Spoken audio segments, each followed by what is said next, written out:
এই দুই আঙ্গুলের মাঝে যেমনি গ্যাপ নাই, আমার আর এতিমের রক্ষণাবেক্ষণের কারী তার বাড়ির মাঝখানে কোনো গ্যাপ থাকবে না জান্নাতে।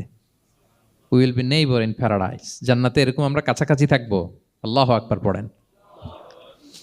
তাহলে এতিমের রক্ষণাবেক্ষণকারীকে আল্লাহ তাআলা ভালোবাসেন। যারা এতিমকে পছন্দ করে না, এতিমকে তাড়িয়ে দেয়, তাদেরকে আল্লাহ পছন্দ করেন। আল্লাহ তাআলা বলেন, আরাআইতাল্লাযী ইউকাযযিবু বিদ্দীন ফাযালিকাল্লাযী ইয়াদুউল ইয়াতীম। যারা আখিরাতকে অবিশ্বাস করে তারাই এতিমকে ঘাড় ধাক্কা দিয়ে তাড়িয়ে দেয়। কোনো বিশ্বাসী কখনো এতিমের সাথে খারাপ আচরণ করে না। আপনাদের যাদের মন শক্ত, অনেকের চোখ দিয়ে পানি নামে না। আমার এক আত্মীয় আছে খুব আল্লাহওয়ালা, আমার জীবনে এত আল্লাহওয়ালা আমি দেখি নাই, কিন্তু ওনার চোখ দিয়ে পানি নামে না। বারবার এসে আমারে বলে যে মিজান কি করবো বলো, তুমি একটু মোনাজাত ধরো। আমার মনে আছে আমি ওনাকে নিয়ে মোনাজাত ধরতাম, তো ওনার কান্না আসে না চোখ দিয়ে। এত আল্লাহওয়ালা, খুব ভালো মানুষ, কিন্তু চোখ দিয়ে পানি নামে না। এটা অনেকের হয়, নানা কারণে হয়। তো আল্লাহর হাবিব সাল্লাল্লাহু আলাইহি ওয়াসাল্লাম বলেছেন, কারো যদি চোখ দিয়ে পানি না নামে বা হৃদয় নরম না হয়, তারা যেন এতিমের মাথায় হাত বুলিয়ে দেয়। এক সাহাবী এসে বলেন, ইয়া রাসূলুল্লাহ, আমার হৃদয়টা বড় শক্ত, হৃদয় নরম হয় না। রাসূল সাল্লাল্লাহু আলাইহি ওয়াসাল্লাম বললেন, তাই? আতুহিব্বু আন ইয়ালিনা কলবুক, তুমি কি চাও তোমার হৃদয় নরম হোক? ওয়া তুদরাকা হাজাতুক, এবং তোমার আশা পূরণ হোক? তিনি বললেন, হ্যাঁ। তখন রাসূল সাল্লাল্লাহু আলাইহি ওয়াসাল্লাম বললেন, ইরহামিল ইয়াতীম, এতিমের উপর রহম করো।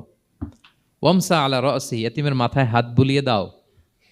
ওয়া আতইমহু মিন তুআমিক, তোমার খাবার এতিমকে খাওয়াও।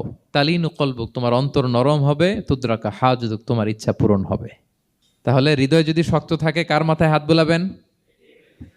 বুলাইছেন কখনো? খুঁজে খুঁজে হাত বুলাবেন।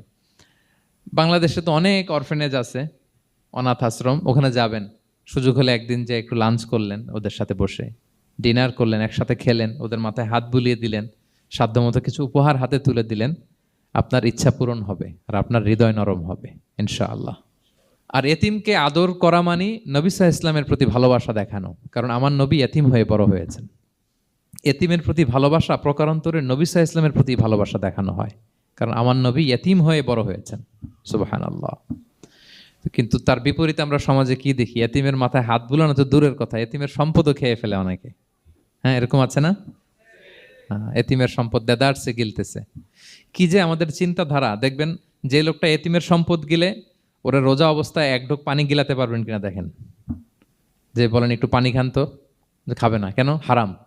তো ওই হারাম কিন্তু গিলতেছে ইচ্ছা মতো।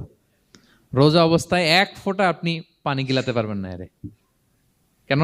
হারাম। কিন্তু ওইদিকে ভাতিজার সম্পদ গিলতেছে দেদারসে। আল্লাহ বলেন এটা ভাতিজার সম্পদ না, এটা তুমি জাহান্নামের আগুন পেটে ঢুকাচ্ছ।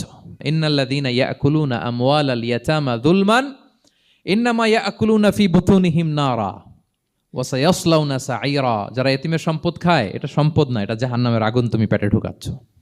সো এতিমের প্রতি যেন আমরা নমনীয় হই, তাদের মাথায় হাত বুলাই, তাদের জন্য খরচ করি,